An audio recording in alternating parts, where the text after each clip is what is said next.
This is Mark Robbins. My dad, Joe Robbins, was a salesman for SL London Company in Milwaukee in the late 1940s. He traveled all over Wisconsin and made many friendships that lasted a lifetime. Years later, people would come up to me at trade shows and express their love for my father and recount how he did something special for them. Some told me that it was his support and trust that allowed them to stay in the business and flourish. Joe took the position as sales manager at Chicago's Empire Distributing in 1955 and built it into the country's largest distributor over the next decades. And he did it with integrity. Honest Joe Robbins is what they called him.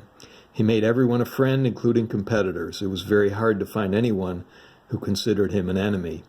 Also little known is the fact that at a time when Chicago was highly segregated, he hired several black workers at Empire over the protests of a few existing employees. During Empire's heyday, I worked there several summers while off from school. I'll never forget the intense pace at which my dad worked. In my years in the industry, I've never seen anything like it since. All day, every day, he had phone lines waiting for him or people waiting to enter his office as he dealt with one customer after another, making decisions one after another.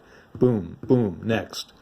The pressure-packed pace was intense, but instead of getting stressed, he thrived on it. When my mother died prematurely at the age of 52, it was a devastating blow that my father never really recovered from. But he continued his career, most notably as co-president of Atari. It was around 1981 that he got the idea of forming a manufacturers association to defend and promote the industry. I was visiting him once at that time, and I remember him cajoling and haranguing the various manufacturers in endless phone calls, trying to convince them of the need to unite for the good of the growing industry.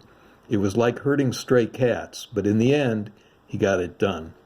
Later, at Suncorp and other companies, Joe would be in business with my younger brother Richard, who started in coin-op and later became a video game producer.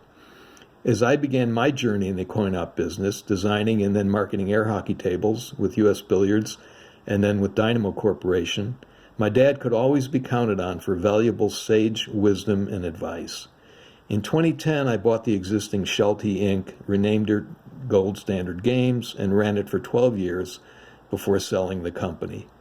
My dad was already gone by that time, but I know he would have been proud to see me running my own manufacturing company.